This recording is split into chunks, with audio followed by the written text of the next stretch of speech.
უკრაინის გენიოსები დაუღალავად მუშაობდნენ და მათ შექმნეს თვითნაკეთი იარაღი, რომელიც არა მხოლოდ მომაკვდინებელია, არამედ შესაძლოა თამაშის წესების შემცვლელიც გახდეს. ეს უცნაური ახალი ბომბი უკვე 1 წელზე მეტია, რაც მზადდება. ეხლა ის საბოლოოდ აქ არის. და რუსეთმა ახლა სრულად იგრძნო მისი ძალა.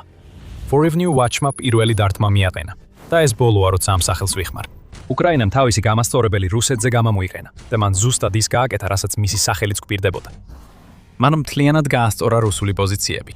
24 ივნისს United 24 მედიამ დარტყმის ძირითადი ინფორმაცია გაავრცელა. მათ განაცხადეს, რომ ახლად შექმნილი უკრაინული ბომბი, რომელსაც უწოდებენ როგორც levelers, ასევე equalizers, რადგან ეს არის იარაღი, რომელიც საბოლოოდ მოიტანს ბალანსს ომის ერთ მნიშვნელოვან ასპექტში, უკვე გამოყენებულია. ორი ასეთი ბომბი MiG-29-ის გამანადგურებლიდან გაუშვეს, რათა დაერტყათ რუსეთის წინახაზის პოზიციაზე. ორივე ბომბი აღჭურვილი იყო სპეციალური ფრთის კორექციის კომპლექტებით, რომლებიც ბომბებს ასწორებს, რაც სახელის კიდევ ერთ მნიშვნელობას აძლევს. და ამ საშინელმა წყვილმა რუსეთის თავდაცვითი თხრილები დააზიანა, რის შედეგადაც უზარმაზარი ორმოები დარჩა. და ეს მხოლოდ წერილობითი მოხსენება არ არის, რომელიც ამ მტკიცებებს აყენებს. დარტყმის ვიდეო კადრებიც არსებობს. ვიდეო, რომელიც პირველად Sonyushnik Sunflower-ის Telegram-ამ არხზე გამოქვეყნდა, მაგრამ მოგვიანებით მილუტანი მას გააზიარა. მხოლოდ 18 წამს გრძელდება, მაგრამ ეს სრულიად საკმარისი იყო. ვიდეო კადრები იწყება სტატიკური კადრით, სადაც სამიზნე დამოღებული ტრენჩებია ნაჩვენები. სავარაუდოდ გადაღებულია უკრაინული სადაზვერვო დრონით, რომელიც ზემოდან დაფრინოს. რამდენიმე წამით სიმშვიდეა. რუსი ჯარისკაცები ამ ტრენჩებში თავიანთ საქმეს აკეთებდნენ. ალბათ კიდევ ერთ ფრონტზე შეტევისთვის ემზადებოდნენ. შიში უკვე იგრძნობოდა ჰაერში. სანგრებზე გადაძრომა გარდაულად ნიშნავს ბრმად შევარდნას უკრაინის დრონებით სავსე სასიკვდილო ზონებში, სადაც უფრო დიდი შანსია, რომ მოკლავენ, ვიდრე გადარჩები. მაგრამ ამჯერად არაფრის მცოდნე ჯარისკაცებს კიდევ უფრო საშინელი რამ ელოდათ. პირველი ლეველერი გზაში იყო და სამწამიან ნიშნულზე დაეშვა. მეორე ლეველერი რამდენიმე წამში მოხვა. ორივემ დიდი აფეთქებები გამოიწვია, რის შედეგადაც კვამლი ჰაერში ავარდა. რუსული თხრილები დაფარულია. შედეგს ვერ ვხედავთ. კადრი მთავრდება კვამლის სტატიკური გამოსახულებით, მაგრამ შედეგი ნაკლებად მნიშვნელოვანია, ვიდრე ის, რასაც ეს ვიდეო სინამდვილეში გვაჩვენებს. უკრაინის ერთ-ერთი ყველაზე მომაკვდინებელი ახალი იარაღი უკვე მოქმედებს და რაც მთავარია, უზრუნველყოფს იმ სიზუსტის დონეს, რაც უკრაინას სჭირდება. იმისთვის, რომ ის გახდეს ერთ-ერთი ყველაზე ეფექტური იარაღი, რომელიც უკრაინას აქვს ფრონტის ხაზის გასანადგურებლად და იმ ახლო ზურგის გასანადგურებლად, რომელიც ამარაგებს ჯარისკაცებს, რომლებსაც პუტინი ფრონტზე აგზავნის. ეს კადრები პუტინს იმდენად უნდა აშინებდეს, რამდენადაც ამ აფეთქებაში მოყოლილ რუს ჯარისკაცებს შეაშინებდათ მისი გადატანა. მაგრამ უკრაინისთვის ეს პირველი დარტყმა დიდი ხანია რაც ელოდებოდნენ. ლეველერი არსებითად უკრაინის ვერსია იმ მართვადი ბომბებისა, რომლებსაც რუსეთი წლებია უკრაინის ქალაქების დაბომბვისთვის იყენებს. და თუ გულწრფელები ვიქნებით, მას ბევრად მეტი დრო დასჭირდა, ვიდრე უკრაინას სურდა, რომ ბრძოლის ველზე მიაღწია. უკვე 2024 წლის ივნისში უკრაინის შეიარაღებული ძალების ავიაციის ძალების სარდლობის უფროსმა სერგი გოლუბცოვმა განაცხადა, რომ უკრაინა ამზადებდა CAB ბომბების შიდა ვერსიის ტესტირებას, რომელსაც რუსეთი რამდენიმე თვით ადრე იყენებდა. პირველი ასეთი ტესტი რამდენიმე კვირაში უნდა დაწყებულიყო, განაცხადა მაშინ გოლუბცოვმა. მიზანი კი იყო ავიაციის კომპლექტების შექმნა უკრაინის არსენალში არსებული საბჭოთა პერიოდის ბომბებისთვის, რაც უზრუნველყოფდა მაღალ სიზუსტეს და გაზრდილ ფრენის მანძილს იმ ბომბებთან შედარებით, რომელსაც რუსეთი იყენებდა. პერსპექტივა არსებობდა. უკრაინას აქვს დიდი მარაგი იმ ბომბებისა, რომლებიც რუსეთმა საბჭოთა კავშირის დროს მის ტერიტორიაზე დააგროვა, ასე რომ მას აქვს საკმარისი რესურსი, რომ ეს ბომბები მართვად იარაღად გადააქციოს და რუსულ ფრონტზე ის მიღმა დიდი ზიანი მიატენოს. მაგრამ მას შემდეგ, რაც ტესტირების დაწყების შესახებ განცხადებები გავრცელდა, რამდენიმე თვე ყველაფერი ჩაწყნარდა. მხოლოდ 2024 წლის სექტემბერში Combat Aviation of Ukraine-ის Telegram არხმა გამოაქვეყნა ვიდეო, სადაც როგორც ჩანს, უკრაინული Su-24 ბომბდამშენი გამოიყენებოდა იმ იარაღის ადრეული ვერსიის სატესტოდ, რომელიც მოგვიანებით ლეველერის სახელით გახდა ცნობილი.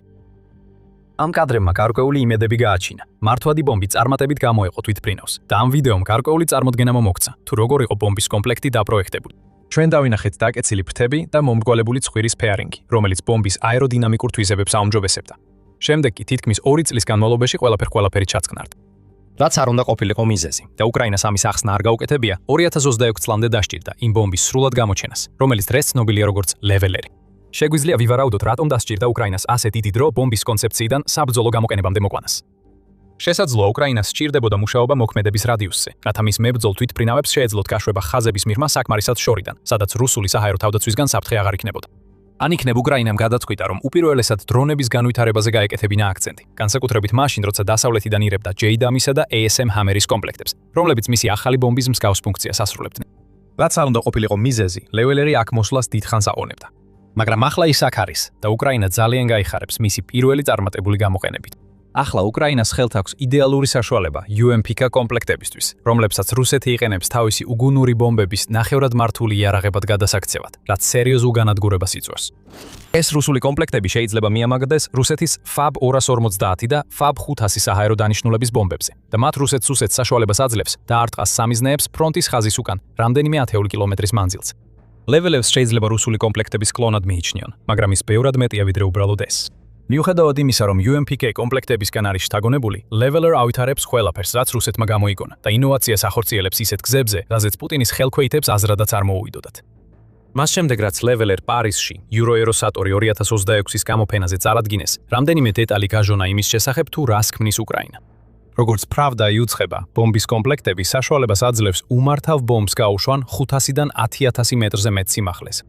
მას ასევე უფრო დიდი მოქმედების რადიუსი აქვს, ვიდრე რუსეთის მიერ წარმოებულ მსგავს კომპლექტებს, რადგან Levelers შეუძლია დაარტყას სამიზნეებს, რომლებიც საჰაერო პლატფორმიდან 10-დან 130 კილომეტრამდე მანძილზე მდებარეობს. ასევე აღნიშნავთ, რომ კომპლექტი შეიძლება მიმაგრდეს 250 კილოგრამიან ბომბებზე. თუმცა ჯერ არ არის ნათელი, აპირებს თუ არა უკრაინა ტექნოლოგიის შემდგომ განვითარებას, რათა ის უფრო დიდი ან პატარა ბომბებისთვისაც გამოიყენოს.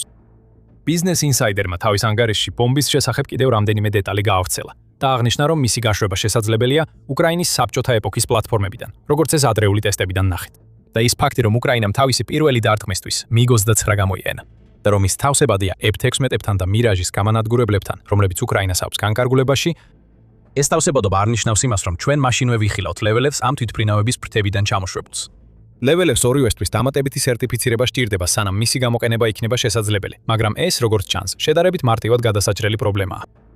მაგრამ ალბათ ყველაზე დიდი განსხვავება უკრაინის ბომბის კომპლექტსა და რუსეთის მიერ დამზადებულებს შორის ის არის, რომ Levelers დამატებული აქვს თანამედროვე მართვის ალგორითმები, რომლებიც უზრუნველყოფს გაზრდილ სიზუსტეს იმ სატელიტური ნავიგაციის მიღმა, რომელიც სავარაუდოდ გამოიყენება ბომბებისთვის.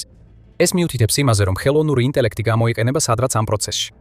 თუ პირველი სრული დარტყმა, რომელიც ამ ბომბებით განხორციელდა რაიმე მინიშნებას იძლევა, ეს ალგორითმი ზუსტად იმას აკეთებს, რისთვისაც არის შექმნილი.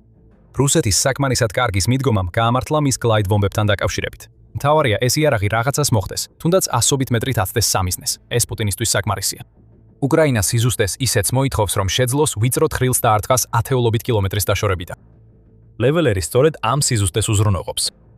და როგორც მილუტინოვიჩი არნიშნავს, ბომბის კომპლექტის ის ვერსია, რომელიც ახლახან ვიხილეთ გამოყენებული რუსულ თხრილებზე, სავარაუდოდ ექსპერიმენტული პარტიიდანა, რომელიც უკრაინის საჰაერო ძალებს მაისში მიაწოდეს. მომავალ პარტიებში ყველა ხარვეზი გამოსტორდება და ისინი კიდევ უფრო ზუსტი იქნება ვიდრე ის ვერსიები, რომლებიც კადრებში ვიხილეთ. და ბოლოს, არსებობს მთავარი მიზეზი, რატომაც უკრაინას ძალიან სურს, რაც შეიძლება მალე დაიწყოს Levelers მასობრივი წარმოება. ფასის საკითხი. შეიძლება გახსოვდეთ, ვახსენეთ, რომ ერთ-ერთი შესაძლო მიზეზი, რის გამოც უკრაინას ასეთ დიდი დრო დასჭირდა Levelers ტესტირებიდან პრაქტიკულ გამოყენებამდე, იყო ის, რომ მას დასალური ბომბების ნაკრებების მარაგი ჰქონდა, მაგალითად ამერიკული JJ Dummy, რომის გამოყენებაც შეეძლო. JJ Dummy ნამდვილად ეფექტურია. სინამდვილეში ის ერთ-ერთი საუკეთესო მაგალითია მსოფლიოში ამ ტიპის მართვადი ბომბების ნაკრებებს შორის. თუმცა მასთან ახლავს სირთულე, შედარებით მაღალი ფასი, განსაკუთრებით ახლა, როცა უკრაინას ამერიკული იარაღის შეძენა Perlis ინიციატივის მეშვეობით უწევს და აღარ იღებს მათ სამხედრო დახმარების სახით. Leveleri ამ კონკრეტულ პრობლემას აგვარებს. 19 მაისის მილიტანის ანგარიშის მიხედვით, უკრაინის ახალი მართვადი ბომბის კომპლექტი დაახლოებით მესამედად ღირს JDAM-ის კომპლექტის ფასისა. ეს უკრაინისთვის ძალიან მნიშვნელოვანია. ეს ნიშნავს, რომ უკრაინა ერთი მართვადი ბომბის ფასად, რომელიც დასავლელი მთავარი მოკავშირისგან შეიძლება მიიღოს, 3 მართვად ბომბს იღებს. 3 მაგი ცეცხლის ძალა 3 მაგ ზიანს იწვევს და ეს ცუდი ამბავია რუსეთის ძალებისთვის. ისინი ვერასდროს გაიგებენ, როდის არიან უსაფრთხოდ მართვადი ბომბის დარტყმისგან, რადგან ყოველთვის იქნება შესაძლებლობა, რომ უკრაინამ კიდევ მეტი გამოიყენოს, რადგან პლანირებადი ბომბის მათი ვერსია უფრო იაფია დასამზადებლად, ვიდრე ნებისმიერი ვერსია, რომელიც მათ შეუძლიათ იყიდო. და ისიც ძალიან მნიშვნელოვანია, რომ ეს უკრაინის საკუთარი მართვადი ბომბის ვერსია. უკრაინას საკმაოდ რთული ურთიერთობა ჰქონდა აშშ-თან, მას შემდეგ რაც დონალდ ტრამპი პრეზიდენტი გახდა. ერთ მომენტში კი მათ მოულწიათ იმასთან გამკლავება, რომ აშშ-მ ყველა დახმარების მიწოდება შეაჩერა. ახლა ურთიერთობა ბევრად უკეთესია. ტრამპმა კი უკრაინის პრეზიდენტ ვოლოდიმირ ზელენსკისაც კი უთხრა, რომ მას აღფრთოვანებს თუ როგორ აღთმევს თავს უკრაინა საკუთარ მდგომარეობას 2026 წლის დიდი შვიდეულის შეხვედრის დროს. მიუხედავად ამისა, აშშ-ს იარაღზე წვდომასთან დაკავშირებული შეშფოთება, ისევე როგორც იმ პირობები, რომლებიც შეიძლება მათთან ახლდეს, ყოველთვის დარჩება უკრაინის საზოგადოებრივ ცნობიერებაში. Leveleri არანაირ შეზღუდვას არ აწესებს იმაზე, თუ როგორ გამოიყენებს მას უკრაინა და უკრაინას იმდენი ექნება, რამდენსაც თავად ააშენებს. რაც ამ იარაღში და Leveleris პირველად დაფიქსირებულ საბრძოლო გამოყენებაში ხედავთ, არის ის, რომ უკრაინამ თავისი კამპანია რუსეთის წინააღმდეგ ახალ დონეზე აიყვანა. ვიცით, რომ ეს საშინელია, მაგრამ ეს სიმართლეცაა. ეს მართვადი ბომბის ნაკრები უკრაინისთვის თამაშის წესების შემცვლელი შეიძლება გახდეს და ამის ორი მიზეზი არსებობს. მაგრამ სანამ ამ მიზეზებზე გადავიდოდეთ, შეგახსენებთ, რომ თქვენ უყურებთ სამხედრო შოუს. თუ არხიდან ინფორმაციას ირებთ, გამოიწერეთ არხი, რომ არ გამოგრჩეთ ჩვენი შემდეგი მასალები. პირველ რიგში მნიშვნელოვანია, რას წარმოადგენს ლეველერი უკრაინისთვის. საუბარია ბრძოლის ველის გათანაბრებაზე მართვადი ბომბების მხრივ. რუსეთთან პარიტეტის მიღწევა ომის გლაიდ ბომბების ასპექტში უკრაინისთვის უზარმაზარი მიღწევა. და ეს ერთ-ერთი მიზეზია, რატომაც ლეველერი ასევე ცნობილია როგორც გამათანაბრებელი. მაგრამ მეტი გასაგებად, უნდა გავარკვიოთ, როგორ იტანებდა რუსეთი თავის გლაიდ ბომბებს უკრაინის წინააღმდეგ. რუსეთისთვის გადამწყვეტი იყო შეერ რაოდენობა. აპრილში რუსეთმა უკრაინის წინააღმდეგ თითქმის 7000 მართვადი საჰაერო საბრძოლო მასალა გამოიყენა, რაც მარტის 7987-დან მაჩვენებელს მოჰყვა.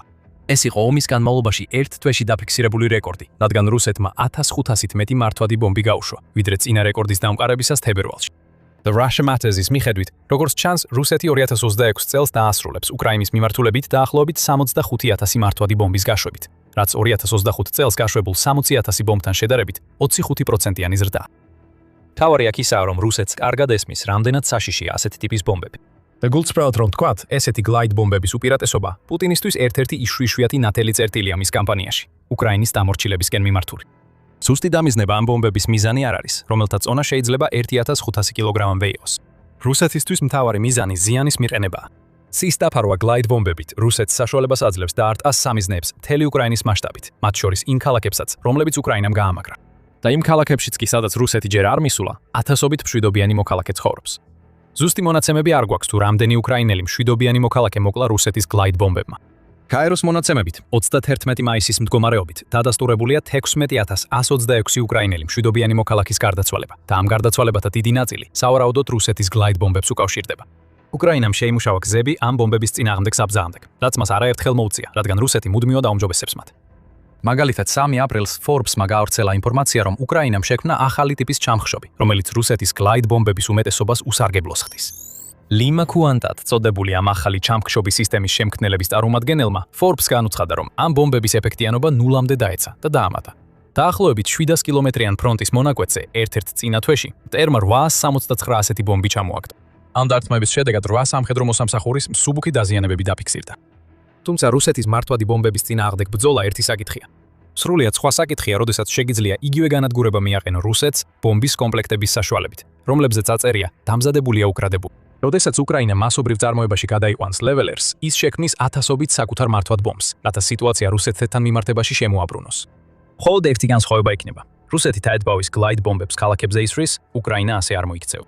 სიზუსტე ყოველთვის იყო ლეველერის მთავარი უპირატესობა. და ახლა როცა ვიცით, რომ ბომბი ზუსტია, უკრაინა სავარაუდოდ ამ იარაღს გამოიყენებს იმის გასაძლიერებლად, რაც უკვე ასუსტებს რუსეთს ფრონტზე, საშუალო სიღრმის დარტყმების კამპანიას. ეს კამპანია მეორე მიზეზია, რის გამოც ლეველერის გამოჩენამ შეიძლება ვითარება რადიკალურად შეცვალოს. ეს ასევე ყველაზე მნიშვნელოვანი მიზეზია. რუსეთთან პარიტეტის მიღწევა სიმბოლურ დონეზე კარგია, მაგრამ ბომბის ქონა, რომელიც უკვე უკიდურესად ეფექტურ კამპანიას აძლიერებს, გადამწყვეტად მნიშვნელოვანია. ამ დროამდე უკრაინის 2026 წლის შუა სიღრმის დარტყმების კამპანია ძირითადად კონცენტრირებული იყო ახალი თაობის დრონების გამოყენებაზე, რომლებიც ფრონტის ხაზის უკან რამდენიმე ასეულ კილომეტრზე შეუძლიათ დარტყმა. და ეს უკიდურესად ეფექტური იყო.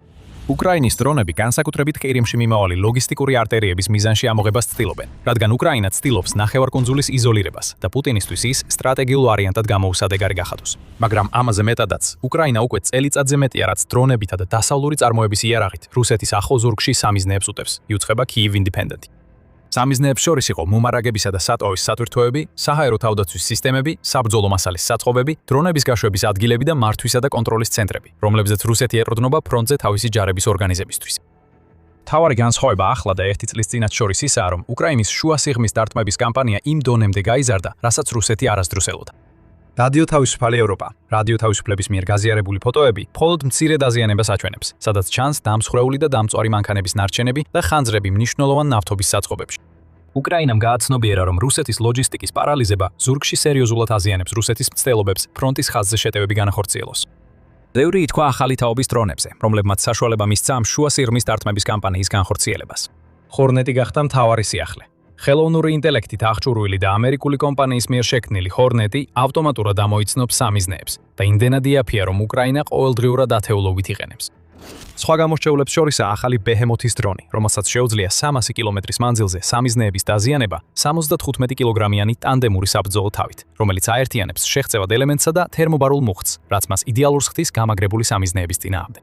საიდუმლო მორიგანის დრონიც ერთ-ერთია.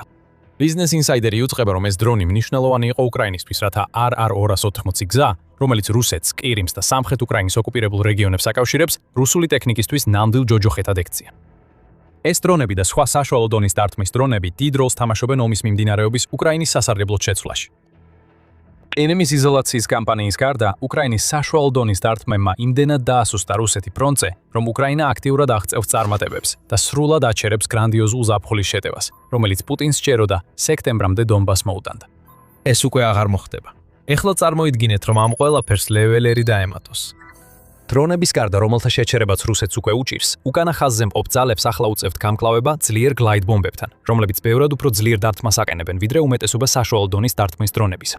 ლეველერების ათასობით წარმოების დიდი პოტენციალი არსებობს, რაც უკრაინას მისცემს საშუალებას რუსული პოზიციები კვლავ და კვლავ დაბომბოს. ჩვენ წარმოვიდგენთ ბრალფენიანი კამპანიის განვითარებას. ფრონტის ხაზზე FPV დრონებით სავსე სასიკვდილო ზონები ათასობით რუს ჯარისკაცს ანადგურებს. მათ უკან ლეველერები გამოიყენება სანგრების, სარდლობის პუნქტებისა და სხვა ობიექტების გასანადგურებლად, რაც ასევე იწვევს მსხვერპლს და ახორბს და აიძულებს გადარჩენილებს, რომლებიც ღიად არიან დარჩენილნი, ბედს წადონ სასიკვდილო ზონებში მანამდე, სანამ მზად იქნებიან.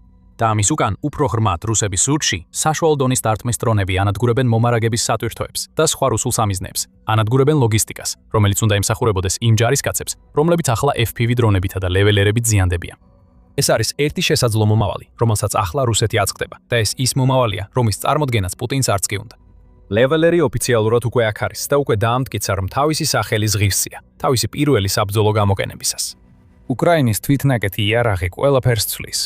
შემდეგი ნაბიჯია მისი მასობრივ წარმოებაში გადატანა ისეთ მასშტაბზე, რომ რუსი ჯარისკაცები იმდენად შეშინდებიან, რომ ფრონტთან მიახლოებაზეც კი აღარ იფიქრებენ. ლეველერით უკრაინამ აჩვენა თავისი უნარი, არსებული კონცეფციები საკუთარი ინოვაციებით განავითაროს. და სწორედ ამას აკეთებს ის ბრიტანული იარაღით, რომელიც შესანიშნავად ბრუნდება ასპარეზზე. მახსამიის მკვლელი ფანქრები ახლა უკვე უკრაინაში დაფრინავენ. თუ ეს გიჟურად ჟღერს, უნდა ნახოთ ჩვენი ვიდეო, რომ გაიგოთ რა არის ეს და როგორ იყენებს უკრაინა მათ. თუ მოგეწონათ ეს ვიდეო, გამოიწერეთ არხი და თვალი ადევნეთ ჩვენს ყოველდღიურ ვიდეოებს, სადაც ვსაუბრობთ უკრაინის უახლეს იარაღებზე, ომის ახალ მოვლენებზე და ბევრ სხვა საკითხზე. და როგორც ყოველთვის, მადლობა ყურებისთვის.